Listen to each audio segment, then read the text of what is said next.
Hi everyone, this is Connie. I'm making this video to give you ideas on how to be less stressed during the holidays. So, food. Don't do a big meal. If you can avoid having everybody come to your house, perfect. If not, then have it at your house. That's fine. There's nothing wrong with that. But instead of you cooking everything, outsource it. One family can bring all the bread products. Another family can bring all of the pies or desserts. Another family can bring, and when I say another family, like your sister or your mother or your aunt or whatever, you want to divide the food based off of food groups, or make it so that you're not making all of the food. So give them all the vegetables, one person, and things of that nature.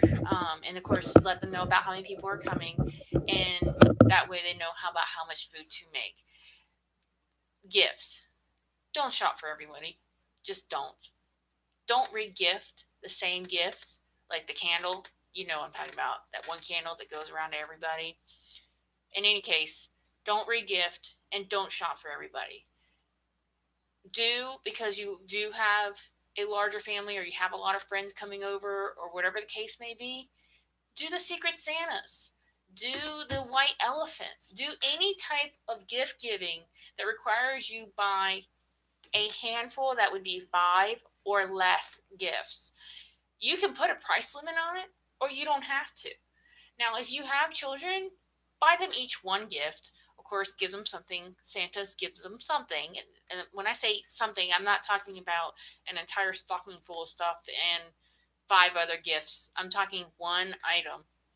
Um, Bless you if you can afford it, but there are a lot of people who can't. So just focus on your children. But if you do have family coming over and whatnot, and everybody wants to buy something for their mother or their father or their siblings or whatever the case may be, but it's just not practical nowadays. That's the way it comes down. Nobody has that kind of money, and everybody knows that. So because of that, do and have everybody agree upon it. Do a Secret Santa, have one person, usually because you're the host, you would be in charge of it. Have one person be in charge of who has what person, and of course it's secret, so nobody knows. But in any case, don't buy everybody gifts, because I'd rather get one nice, really good gift than five really crappy gifts. I mean, frankly, would anybody? So let's see here. What else is there? Homemade items. Start this stuff back in the summertime or whenever. You don't want to wait last minute on homemade stuff. If you knit them a sweater, knit them a shirt, knit them a scarf or a hat or mittens. Everybody uses hats. When it gets cold out, you need a good knitted hat. I'm sorry, you just do.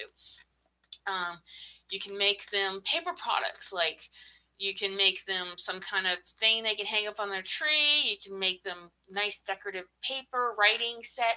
I mean, there's all kinds of things. You're the crafter. You can figure something out, make them a necklace or whatever.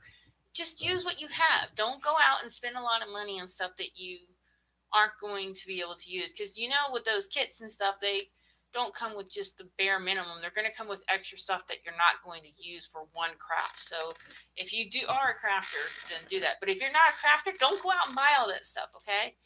So what else is there? Shop for the deals. The best time to buy items is on Cyber Monday, which is past, unfortunately. That's the Monday that falls after Thanksgiving. um, the next best deal, and when I say Cyber Monday, the reason it's better than Black Friday is because if the store has a deal that you walk in the door and everything that's in the store is 20% off, I'm just throwing it, or a coupon was released that everything's 20% off. On Cyber Monday, it may be 25, 30, or even up to 40% for the exact same items. Just because it's on Cyber Monday, it's cheaper. I know Joann's did it, and a couple of other big brain boxes did it. But in any case, that's one. The next best time to do your shopping for Christmas is up to no more, no less than 5 days before Christmas, all the way to Christmas Eve. So anywhere between the 19th of December all the way to the 24th of December, everything goes on sale that was on sale on Black Friday. the exact same items. This is my list so I don't go off topic. Okay, so yes, 5 days before Christmas, procrastinate. Those are your best times. I'm sorry, either the early birds or the procrastinators. Everybody that shops in between, you're suckers. You're spending way too much money on stuff that people don't need or want. Also, please, please, please don't buy gift cards until the very last minute. If you do buy gift cards, we understand gift cards are so much easier for some people because they're just so picky, or you just have no idea what they want anymore because people keep changing their mind or whatever. Stuff happens. You want to wait to the last possible second because the rules are changing with gift cards, and it really depends on the company. There have been some companies that if you don't use the gift card within 30 days of purchase, it's no good. It literally, the money just poof, gone. It's gone. And unless you have the receipt to prove that you bought the gift card, they won't honor it. So what ends up happening is you spend all that money on a gift card.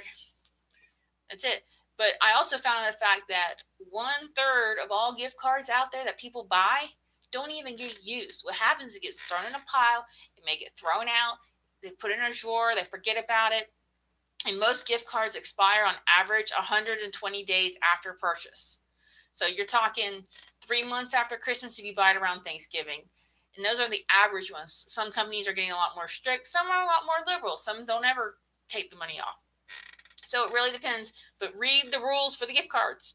And also, if you do buy a gift card, do not buy a generic Visa or MasterCard gift card. Reason being, if you do, make sure there's no fees.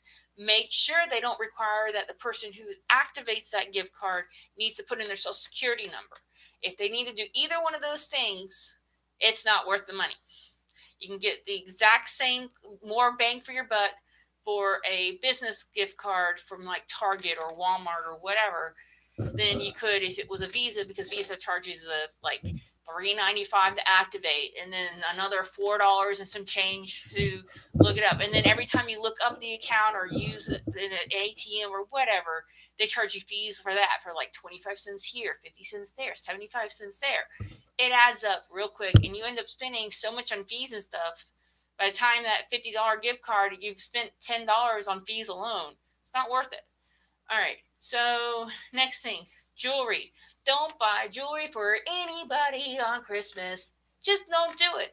If you are engaged or you are planning on being engaged, you can buy a really cheap ring that's been on sale for whatever reason through somebody as a like promise engagement ring type thing, but that's not your actual engagement ring or your wedding band. Best time to buy jewelry, this is all year round, is Valentine's Day. 2 weeks before Valentine's Day, up to Valentine's Day, jewelry is massively reduced everywhere, no matter where you go. But you can get jewelry for anywhere from 50 to 70 to 80% off. So Valentine's Day, if you need to get jewelry, okay? That's for your best deals. Fitness.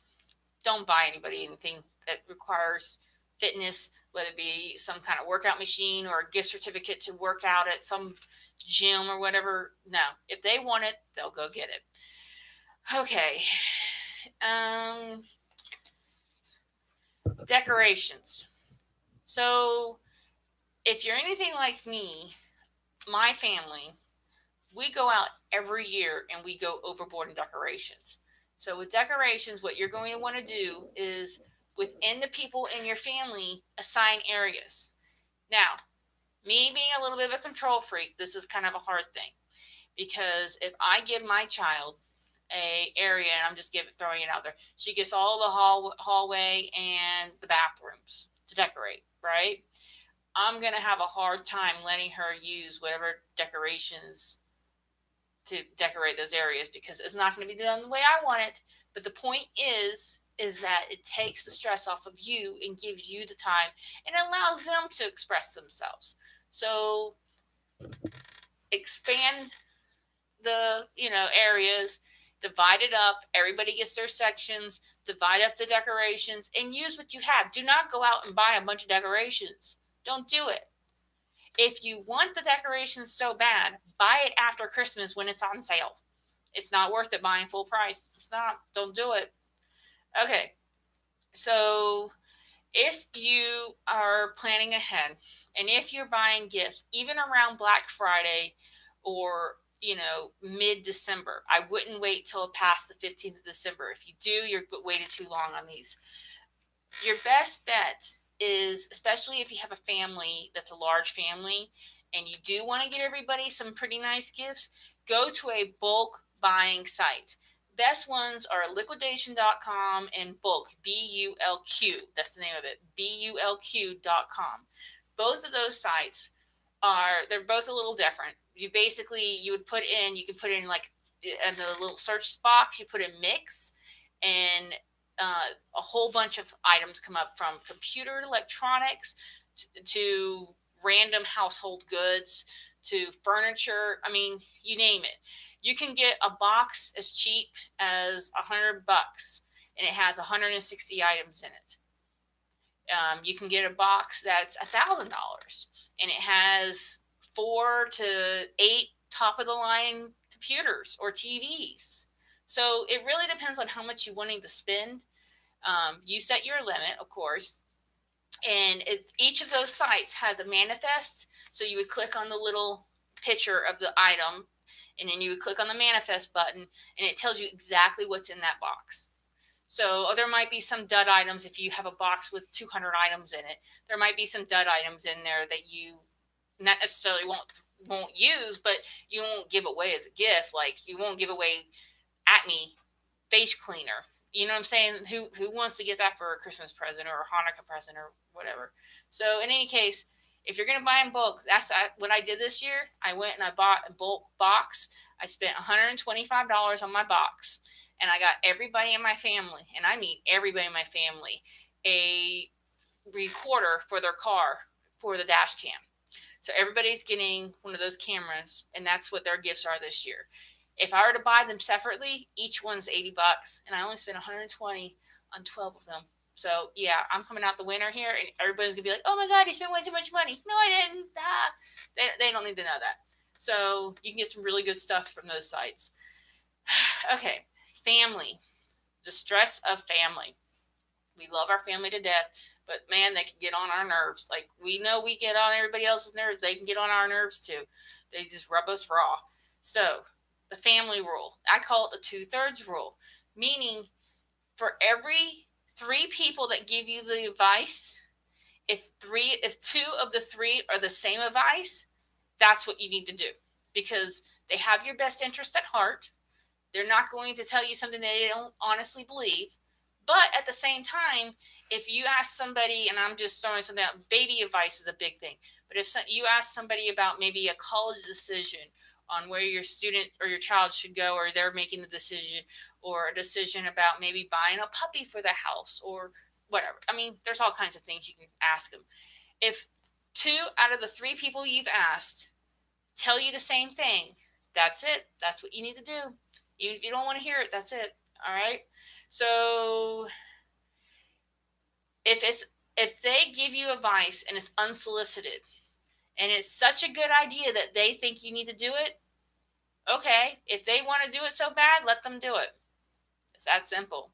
If they're asking you to do something that you really just don't feel comfortable doing, don't do it. Don't put your stress on yourself.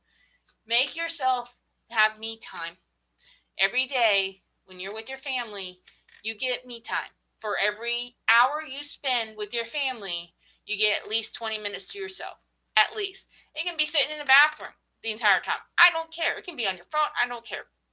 But you need downtime and me time. Sleeping does not count. Okay?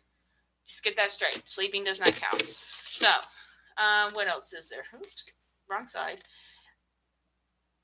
The time that you do have with your family, you want to spend at least a third of the time, like I said, alone, a third of the time with your immediate family. Meaning, if you're living with just your parents or you're living with your spouse and your children, you want to spend it with just those people. And then the other third of the time with everybody. So if you have aunts and uncles and your parents and your spouse and you want to spend that. So you want it a third, a third, a third. A third for you, a third for your immediate family, and a third for all of your extended family. All right? That way you aren't overwhelmed. You aren't spending the entire day getting on each other's nerves. So even if it's something as simple as if you all go out and go someplace that's the same place and do something, maybe you all eat at a different location or you eat at different tables when you're at the location. You may not be at a different restaurant, but you can at least be at different tables. I mean, everything counts and you want to have a good time. Everybody wants it nice, but there's always going to be that one person and it's always in the family. Yeah, so that's just life. But those are my ideas on how to make your life less stressful during the holidays. I hope you enjoyed them. Happy Hanukkah, everybody. It's an early time this year. And happy Kwanzaa that's coming up and happy Christmas. Thank you so much. God bless you. Have a good day. Bye.